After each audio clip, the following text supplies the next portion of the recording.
Growing up, my home was a castle. My mom was the queen and I was, well, the jester.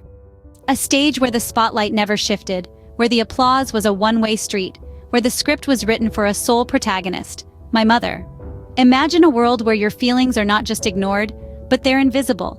A world where you're expected to laugh at jokes that aren't funny, applaud performances that don't deserve an ovation, and worst of all, suppress your own emotions to maintain the illusion of a perfect family. That was my world. That was my childhood, living with a narcissistic mother. My mother, the queen of our castle, was a master at playing the victim, the martyr, the misunderstood genius. She demanded to be the center of attention, and woe betide anyone who dared to steal her limelight. I remember countless family dinners where we'd all sit in silence as she held court, our opinions, our feelings, our thoughts relegated to the sidelines. She could turn the smallest slight into a grand opera, a minor inconvenience into a Shakespearean tragedy, and we, her captive audience, were expected to play along, to feed her insatiable need for attention and validation. As a child, this took a toll on me. I learned to hide my feelings, to put on a mask, to become an expert at playing the part she had written for me. I learned to ignore my own needs, my own desires, my own identity. I became a supporting character in my own life story, but the scars of such a childhood aren't visible. They don't leave bruises or broken bones. They leave you broken inside, questioning your worth, doubting your feelings, always second-guessing yourself. They leave you feeling like an actor on a stage, forever performing for an audience of one. My childhood was a stage, and she was always the star. As I stepped out into the world, I began to see the cracks in my mother's golden crown.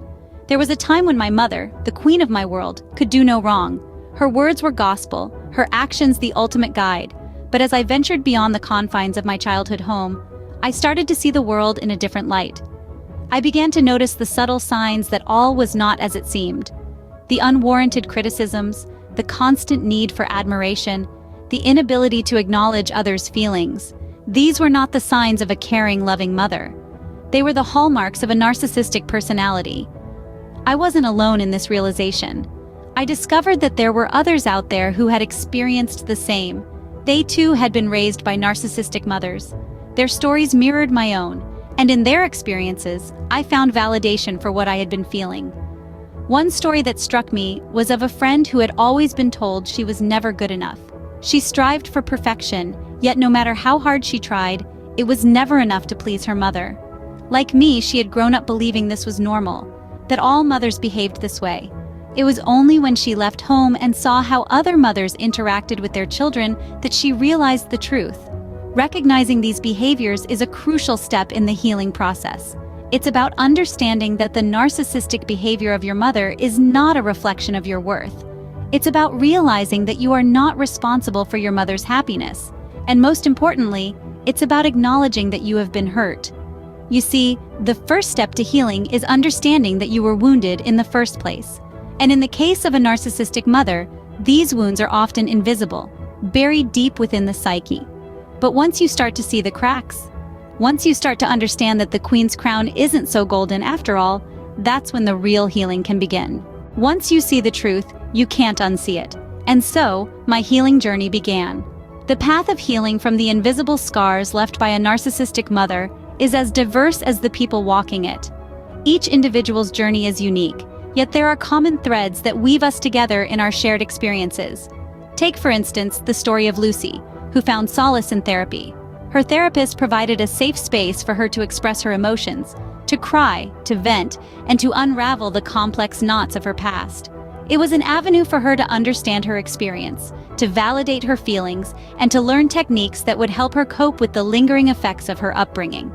Then there's John, who discovered the power of support groups. In these gatherings, he found a community of people who had walked similar paths. Their shared experiences and insights became a beacon of hope, a reminder that he was not alone in his journey. These groups became a source of strength and companionship for him. Self-care also plays an integral role in the healing process. For Mia, this meant setting aside time each day for activities that nourished her soul. It could be as simple as reading a book, going for a walk, or practicing yoga. These moments of self-care allowed her to reconnect with herself, to find peace amidst the chaos, and to cultivate a sense of self-love. Healing takes time. It's not something that happens overnight. It's a process that requires patience, perseverance, and a whole lot of self-love. It's about allowing yourself to feel, to grieve, and to grow. It's about learning to navigate the world with new eyes, with a new understanding of yourself and your past. Remember, healing is not about erasing the past, but about learning how to live with it, how to turn it into a source of strength and wisdom. It's about reclaiming your life, your identity, and your worth. And most importantly, remember this: healing is not a race, but a journey. Every step you take, no matter how small, is a step towards healing, towards a brighter, healthier you. So what happens after you heal from narcissistic damage? Imagine emerging from a long, dark tunnel into the bright light of day. That's the transformation you experience as you heal from narcissistic damage. It's like being reborn, but this time, you're armed with knowledge, resilience, and a newfound appreciation for your own worth. Let's talk about the benefits that healing brings. First off, self-esteem.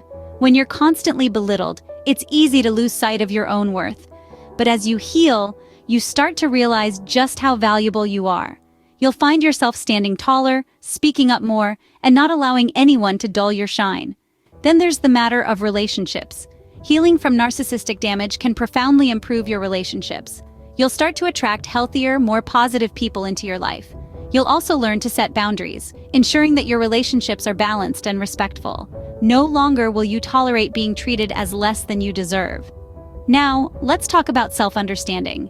Healing from narcissistic damage means coming to grips with your past and understanding how it has shaped you. This process can be incredibly enlightening.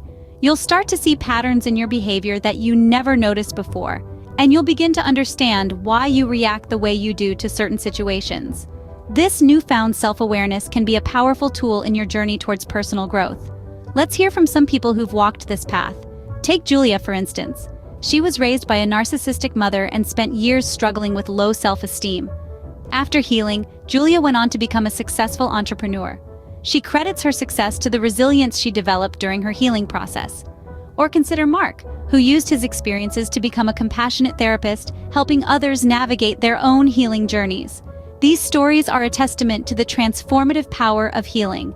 They show us that no matter how deep the wounds, they can heal, and when they do, you come out stronger, wiser, and more resilient than before. Healing doesn't mean forgetting, it means understanding. Because understanding is the key to breaking free from the chains of the past and embracing a future where you can truly thrive. Healing from narcissistic damage is a journey, not a destination. This journey, though fraught with challenges, is worth every step. As you move forward, you'll find an invigorating sense of liberation, an empowering self-awareness, and a newfound appreciation for your own resilience. After healing, you'll see the world through a new lens, one that's filled with understanding and compassion, not just for yourself, but for others too. You'll start to realize that you are in control of your own narrative, that you are the author of your own life story. Seeking help is not a sign of weakness, rather, it's a testament to your strength. Whether it's through therapy, support groups, or confiding in trusted friends, there is always help available. The road to recovery might be long, but remember, you're not walking it alone. So chart your own path, set your own pace, and embrace your journey towards healing. Remember, you are not alone, and there is always hope for a brighter future. Thank you for watching. Please leave a comment to explain how you cope and heal from the pain of having a narcissistic mother. Also, don't forget to like, share, and subscribe so we can help one another in our personal growth journeys.